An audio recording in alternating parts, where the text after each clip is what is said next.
I'm Scott. I'm Ben. And this is a review. On today's episode, which is episode 34, we'll be reviewing Mandy. Mandy stars Nicolas Cage as Lumberjack. Lumberjack's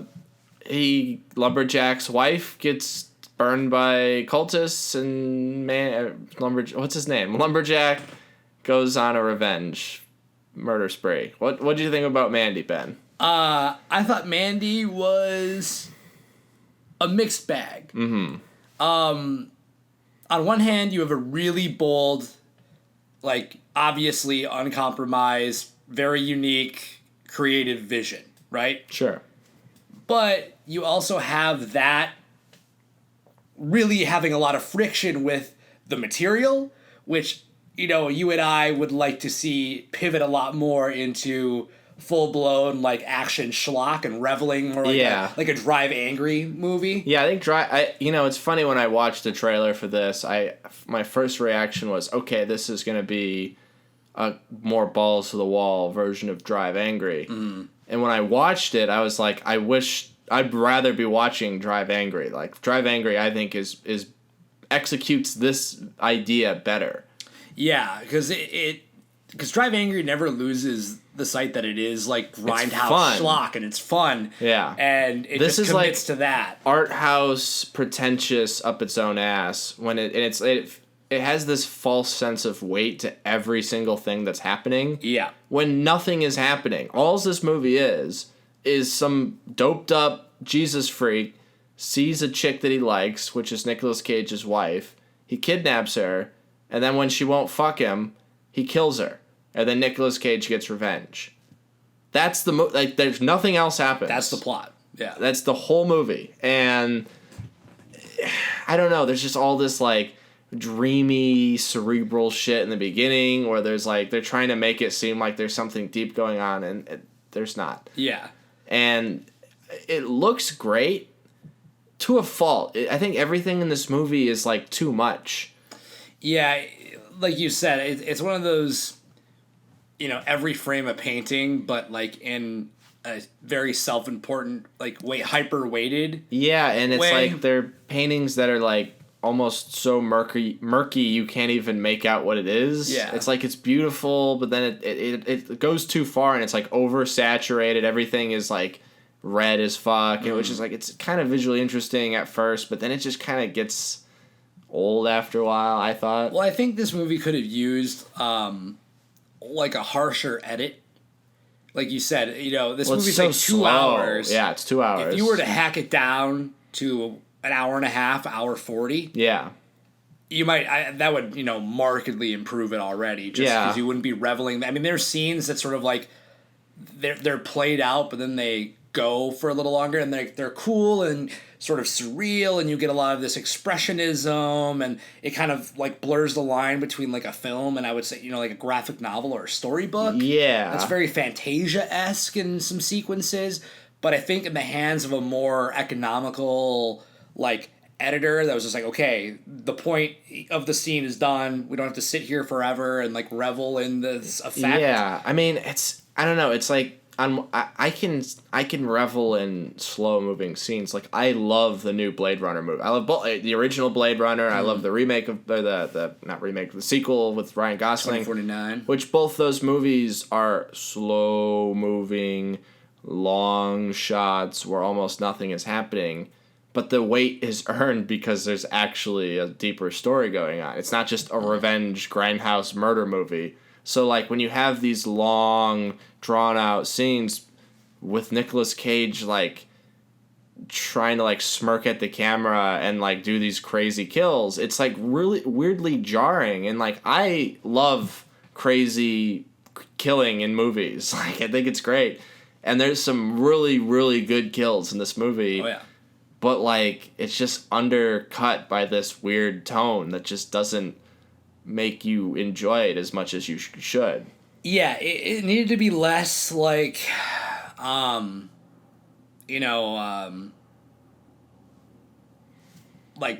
expressionist, almost European New Wave, yeah, and more Belko Experiment or John Wick or something where it's just very... like, okay, here's the story. We set up the story in the first, 20 minutes. Yeah. And then the remaining hour and 20 minutes is just like a ever-escalating Merc party, and then the credits roll. This was like if... Yeah, I agree. This was like if David Lynch made a B movie. Yeah. Or like a Grindhouse movie, and it's like he just lost the point of it halfway through, you know? But, like, it has that very, like, David Lynch-esque feel. Like, he's going for that, like, Twin Peaksy, Eraserhead, that weird, just, like, surreal. Yeah, where you're not sure what, I even... You don't know what's real. Exactly. Yeah. Or it blurs the line between, the fantasy of the movie and, like, full-blown hallucination.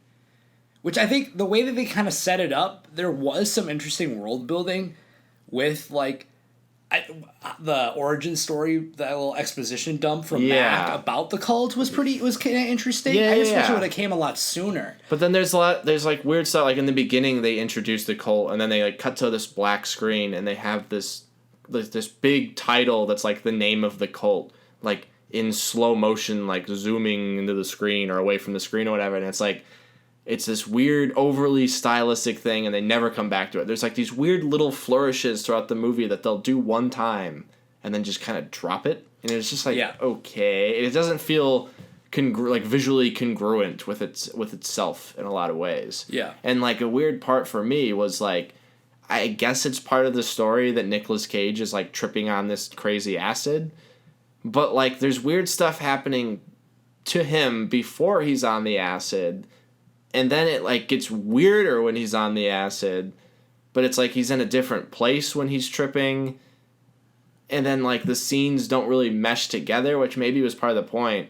But if he had done the acid, like, right away on accident or whatever, and then, like, the rest of the movie was just kind of this, like, stream of consciousness, hop, hop, hop, I think that would make more sense. And I think that's what they were going for. Yeah, because you have a lot of, like, jumping around. You kind of lose your sense. There never really is, like, a clear sense of geography. No, you have no idea. Like, it's in the mountains in the beginning, like, with, like, trees and stuff. Yeah, but then they're, like, Canada or something. Then they're in, like, a gravel pit dirt area. It's, like, it's weird. You just have locales. You don't have, like, a congruent area. Yeah. You just have lumberyard, house, ravine. Well, the official IMDb description says it's set in the primal wilderness of 1983.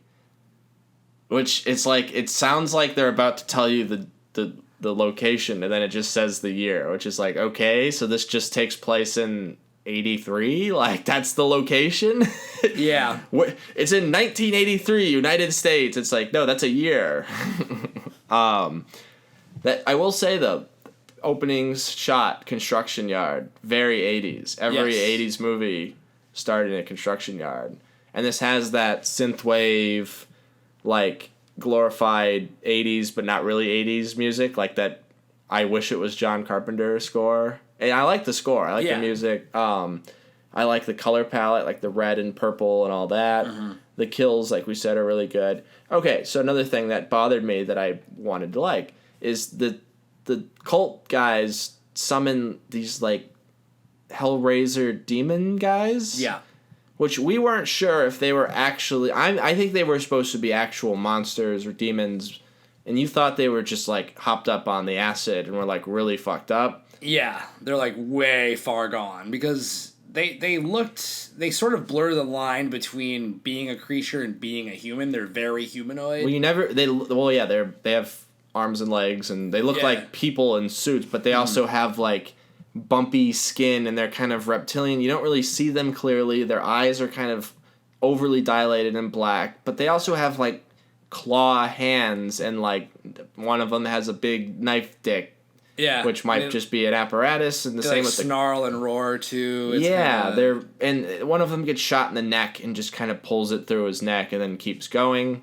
So there's something otherworldly about them, but you never quite know. And then they're just living in, like, a hut in the woods. So it's like, okay. But the thing is the cult evil bad guy who looks like Skylar White in drag from Breaking Bad, he, like, summons these demons just to kidnap Nicolas Cage's wife, Mandy. But, like, he has a whole cult of people. So I was really confused from the get-go why he summoned these, like, biker, badass, demon motherfuckers just to kidnap her. But then, like, the cult, why are they just are there, too. Like, they're also there when they get kidnapped. So it's like, why did you need to even like, they have to kill somebody. They have to sacrifice somebody. Thurman Merman grown up from Bad Santa 2. They have to sacrifice him to the demon guys. So it's like they have to kill somebody just to kidnap a woman in her sleep she's just a woman. Like, I didn't get that. But then, like, when Nicolas Cage goes on his murder spree, he murders them all first. And very easily, I'll add. Yeah. He has an easier time with them the demons than some of the normal people. Yeah. So I was really like, okay, what is the, like, hierarchy here? Or is, like, LSD more powerful than demons? Or, like, what is this? So that was, I got a great idea. Yeah. While you were describing your frustrations with that. Yeah. Easy fix that would make the movie significantly better. Yeah. So it starts off with just a pretty normal, like, the cult just goes and kidnaps, no demons. Mm-hmm. And then after Nick Cage is on murder spree, they summon the demons. Well, yeah, that's what one would think, because you see them in the trailer and you're like, oh, they come in but they're just kind of like the first line of defense. Yeah, it's really weird. And they're, like, really cool looking too, and they have like cool motorcycle studs, and then they supplement them for, like, guy in t-shirt with raggedy beard. It's like, okay. And then Nicolas Cage just kind of murders people, and there's some good kills, but they come very slowly, but the kills seem very frantic. Like, they're like Hobo with a Shotgun level kills, but it's like Blade Runner level slowness. And it's like, what is going on? And, like, pondering, too. Like, yeah. It holds, like, instead of having, like, a really swift, like, kill, a dude gets, like, the stick end of a battle scythe rammed into his fucking face. And that was cool. And it's really cool, but then it just keeps hanging there, and you're like, okay. And they keep showing it, and it just looks like he's sucking on it. It doesn't look like, because he obviously is. Oh yeah, it is also very phallic. Yeah. Which might have been the point, but again, that's the ponderous, self-serious shit I just don't need. Like, I don't need, like, you reveling in the phallic imagery of someone getting, like, but it also in your face. It ruins the effect, because, like, the guy obviously had something in his mouth, and when he kept showing Nicolas Cage apparently shoving it in deeper, but it was still in the same place. Like, it looked like it was just in the surface of it. It didn't look like it penetrated through the back of his head. It looked like he was just, like, stabbing his tongue or something. You lose the suspension of disbelief. It would have just been cut quicker. Because he's gurgling and, like, spitting up blood and stuff, so it's like, what the fuck? And so it's like, yeah, that's absolutely, it's like effects 101. Like, you don't hold on an effect if it doesn't look real, and they just kept cutting back to it and, like, holding. Yeah. It was very weird. The chainsaw fight, this movie is, like, famous for the chainsaw fight, apparently. That's, like, what a lot of people are, it's like, oh, it's the Nicolas Cage chainsaw fight movie. It's really forced. Yeah. There's a chainsaw fight. He has a better weapon. Yeah, he for some reason, again, where the faster pace, this is what, you brought this up right after we watched it. Yeah. He ditches his hand-forged, badass battle scythe. He hand smelts. Yeah.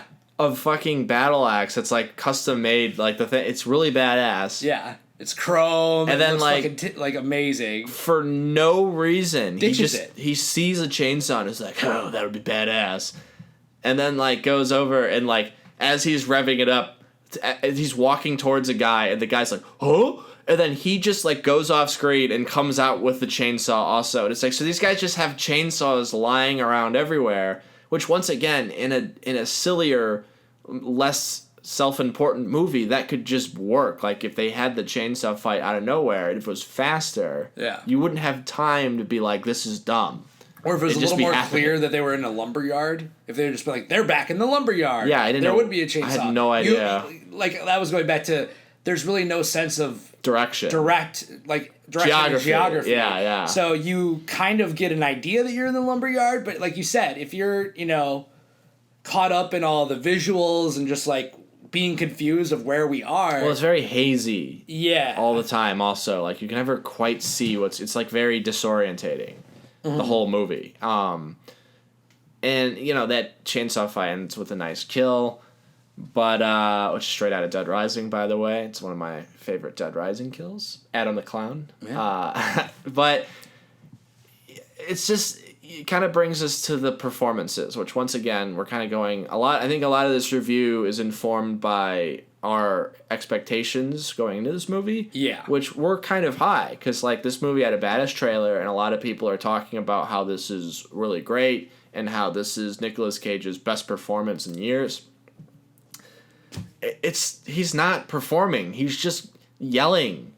He's and like big goddamn spaz, basically. He has wild eyes and is looking at the camera with wild eyes, or is just quiet. It's like very one note the whole movie. He doesn't really have anything he's doing. Well, because he doesn't have an arc. No. Again, because of the material. This is not arc material. This isn't like amazing performance material. Like, the reason why Keanu Reeves is so great as John Wick is because this is John Wick. We are very much established, like... In the first 10 minutes, they kill his goddamn... Or 15 minutes, they kill his dog, and he wants to get revenge for them killing his dog. Yeah. And then he goes forward. Correct. And that movie rules. Whereas this, like, revels in the dog getting killed for the first hour of the movie. It's an hour, yeah. And then, like... Instead of pivoting into full-blown, like, balls-to-the-wall adrenaline fest for the last hour, it remains a pondering... It never ramps up. It never has the pivot that Scott and I both were anticipating, I think, to a degree, based on the trailer. Which even, I don't think that's... would want. I don't think that's too much of an ask, of, like, expectation-wise. Like, we weren't looking for something that was outside of reason based on what the movie was. And should have been. Like, this is what this should have been. And I hate to review a movie as, like, this is what we wish it was. But, like, this movie did kind of just fall flat. And I hate it because I can see a lot of people out there giving this credit for just being weird and cerebral and slow. And people will just be like, oh, this is smart. You don't get it. And it's like... Yeah, but I do get it, and it's and I am not, smart. It doesn't matter. That doesn't matter. It's like this movie isn't smart. That's the problem. Yeah, it's like it's not a smart movie, and it thinks it is. Yeah, this is one of those movies where it's like, okay, we get a premise, and instead of milking the right things out of it, it milks like reaching for straws things out of it. Yeah, and like you said, I think it creates a lot of incongruency and friction where. You know, as an audience member, your expectations for something like this are not going to be this. Right. At least not to the level. I mean, obviously the trailer sets up that it's going to be this very visually interesting and expressionistic version, which, like, again, it is. Could work. Yeah. But it revels in that to such a degree where you kind of lose the panache of what would make this, you know, really satisfying. Yeah. When it would all come together. Right. So I think that brings us to final thoughts. So, Ben, what do you think? Final thoughts for Mandy? Mandy, you know, obviously props to its visuals and its commitment to this style and everything. You know, good kills, obvious. But it's such a mixed bag with, like we were saying, this ponderous, sort of self-serious, hyper milking, you know, between every visual has to mean something and have this religious allegory and stuff, whereas we just wanted it to ramp up and turn into a good old-fashioned grindhouse murder party for the back half. So I would give Mandy, to reflect that, five demon heads, burning demon heads out of 10. Nice. This movie felt like a cinematographer's demo reel. Like, it just felt like whoever the director of photography was on this movie just took over and was like, no, you're going to love this. We have to have this 30-minute shot after 30 minutes. And it just felt like that's all this was him trying to make a demo reel for the guy that shot it. The performances, there's not really anything to say about them. They're very one note. The titular Mandy, who we barely touched on, is just kind of there. She just kind of stares off into space. There's not really any appeal to her. You don't really see why the guy would be obsessed with her, the cult leader.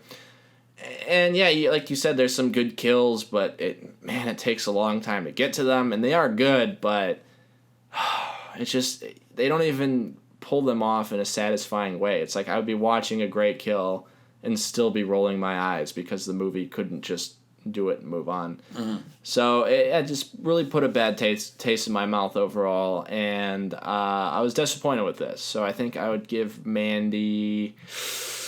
I'd be right there with you. I'd give it 5 acid wasps out of 10. Nice. That's a good callback. Yeah. Good. So yeah, we obviously weren't super thrilled with this one, but I don't know what we're gonna watch next. I know we have Venom's coming up soon, so we'll probably be reviewing that next week. So stay tuned.